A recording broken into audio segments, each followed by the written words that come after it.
O Senhor é meu pastor e nada me faltará. Caminhar me faz por verdes pastos. Guia-me mansamente a águas tranquilas. Refrigera minha alma. Guia-me pelas veredas da justiça, por amor ao seu nome. Ainda que eu caminhasse pelo vale da sombra da morte, eu não temeria mal algum, porque tu estás comigo. A tua vara e o teu cajado me consolam. Preparas uma mesa perante mim, na presença dos meus inimigos. Unge a minha cabeça com óleo e meu cálice transborda. Certamente que a bondade e a misericórdia me seguirão todos os dias de minha vida. E eu habitarei a casa do Senhor por longos dias. O Senhor é meu pastor e nada me faltará. Deus, Pai e Criador, agradecemos pela vossa paternidade sem fronteiras, pela vossa beneficência sem limites, pelo vosso amor sem exigências. Pedimos que nos abençoe, porque acordamos mais uma fração de nossa consciência, porque abrimos os olhos para mais um ângulo da visão, porque andamos mais um passo na jornada evolutiva.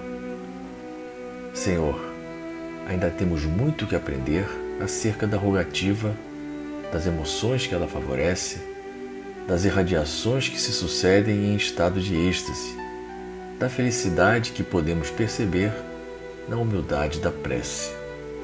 Jesus, não nos deixeis abandonar esses recursos espirituais. Ensinai-nos outra vez como ensinastes aos discípulos, a orar sem que essa oração nos leve a repetições sem discernimento, a esperar perceber sem fazer esforço, a confiar sem intolerância. Ensinai-nos a orar na faixa do amor com a vida e pela vida, com a sabedoria e pela sabedoria.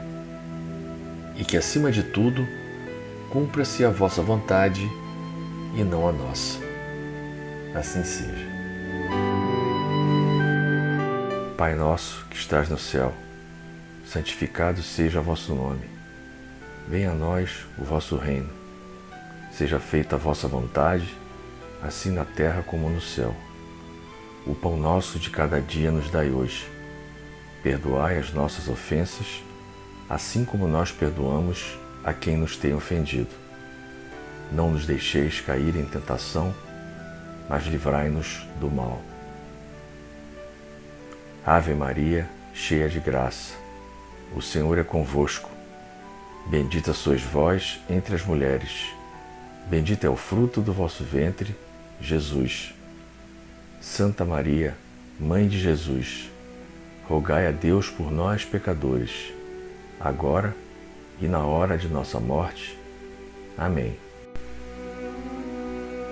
Senhor da vida, estamos aqui mais uma vez elevando as nossas vibrações para que as nossas preces sejam ouvidas e recebemos a proteção da corrente franciscana, das falanges brancas do universo, de Miguel Arcanjo e dos orixás que comandam a nossa casa de Francisco de Assis, para que possamos seguir praticando o Evangelho de Jesus, que possamos aproveitar as inúmeras oportunidades que surgem no nosso caminho de pôr em prática os ensinamentos do Divino Mestre, fortalecendo e reafirmando a nossa fé.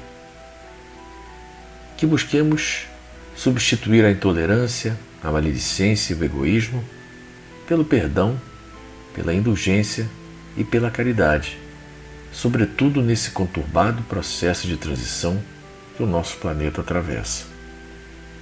Pedimos, Pai, para os irmãos sofredores do corpo e da alma, o teu amparo misericordioso, para que eles enfrentem as suas provas e suas expiações com resignação e equilíbrio.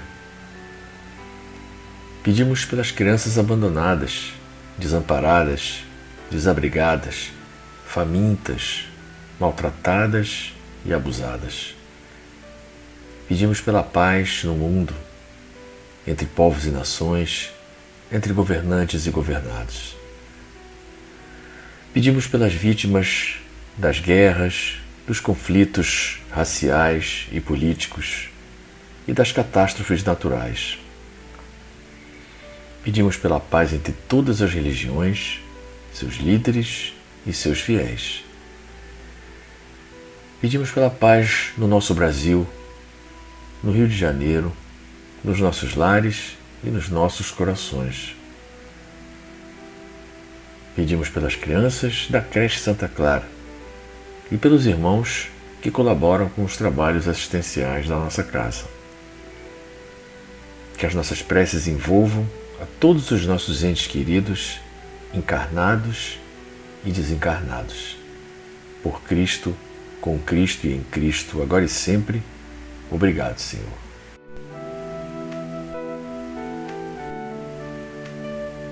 Queridos irmãos, bem-vindos a mais um Evangelho virtual da Casa de Francisco de Assis. Hoje nós temos o capítulo 8 do Evangelho segundo o Espiritismo de Allan Kardec. Bem-aventurados os que têm puro o coração.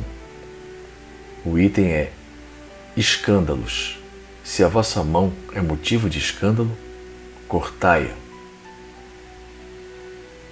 Se algum escandalizar a um destes pequenos que creem em mim, melhor fora que lhe atassem ao pescoço uma dessas mós que um asno faz girar e que o lançassem no fundo do mar.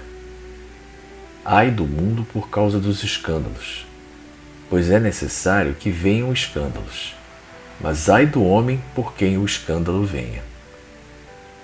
Tende muito cuidado em não desprezar um destes pequenos. Declaro-vos que seus anjos no céu veem incessantemente a face de meu Pai que está nos céus, porquanto o Filho do Homem veio salvar o que estava perdido.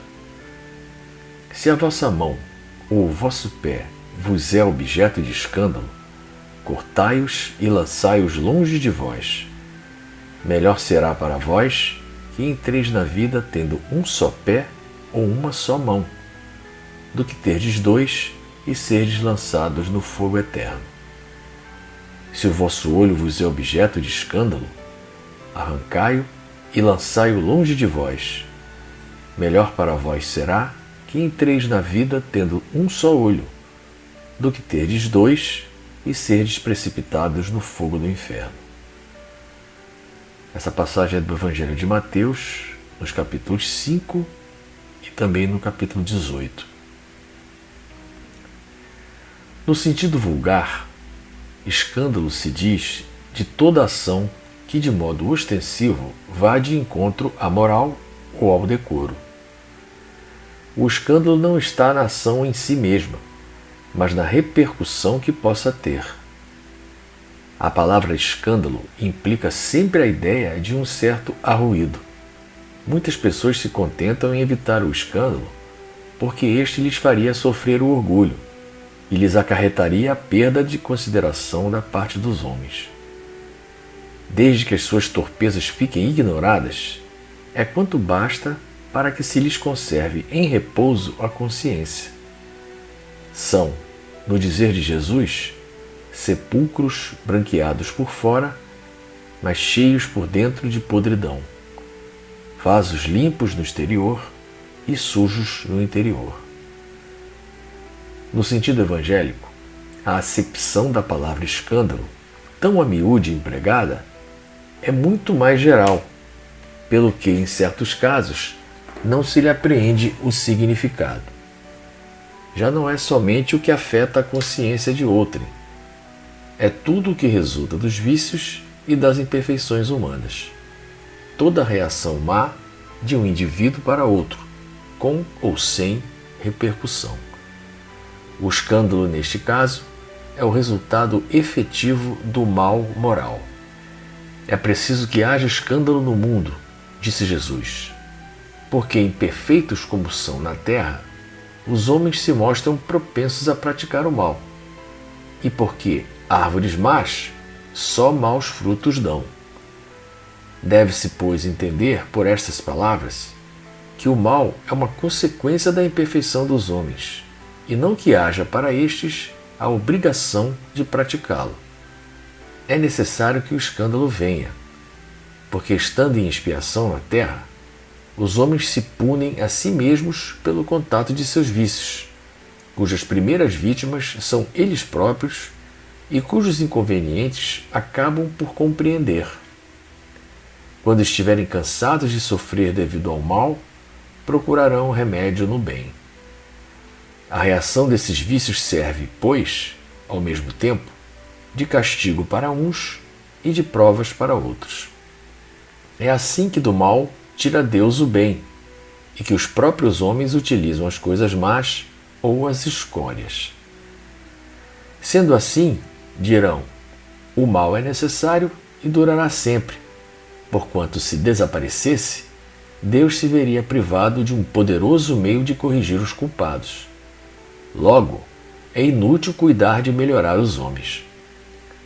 Deixando, porém, de haver culpados, também desnecessário se tornaria quaisquer castigos. Suponhamos que a humanidade se transforme e passe a ser constituída de homens de bem. Nenhum pensará em fazer mal ao seu próximo e todos serão ditosos por serem bons. Tal a condição dos mundos elevados, donde já o mal foi banido. Tal virá a ser a da terra, quando houver progredido bastante. No entanto, ao mesmo tempo que alguns mundos se adiantam, outros se formam, povoados de espíritos primitivos e que, além disso, servem de habitação, de exílio e de instância expiatória a espíritos imperfeitos, rebeldes, obstinados no mal, expulsos de mundos que se tornaram felizes. Mas ai daquele por quem vem o escândalo. Quer dizer que o mal, sendo sempre o mal, aquele que a seu mau grado servir de instrumento à justiça divina, aquele cujos maus instintos foram utilizados, nem por isso deixou de praticar o mal e de merecer punição. Assim é, por exemplo, que um filho ingrato é uma punição ou uma prova para o pai que sofre com isso, porque esse pai talvez tenha sido também um mau filho que fez sofresse seu pai. Passa ele pela pena de talião, mas essa circunstância não pode servir de escusa ao filho, que, a seu turno, terá de ser castigado em seus próprios filhos ou de outra maneira. Se vossa mão é causa de escândalo, cortai-a. Figura enérgica esta, que seria absurda se tomada ao pé da letra, e que apenas significa que cada um deve destruir em si toda causa de escândalo, isto é, de mal, arrancar do coração todo sentimento impuro e toda tendência viciosa. Quer dizer também que para o homem mais vale ter cortada uma das mãos antes de servir essa mão de instrumento para uma ação má. Ficar privado da vista antes que os seus olhos sirvam para conceber maus pensamentos. Jesus nada disse de absurdo, para quem quer que aprenda o sentido alegórico e profundo de suas palavras. Muitas coisas, entretanto, não podem ser compreendidas sem a chave que, para as decifrar, o Espiritismo faculta. Bom, a análise que Kardec faz dessa passagem do Evangelho nos mostra que o escândalo a que Jesus se refere não é meramente uma manifestação barulhenta ou ruidosa.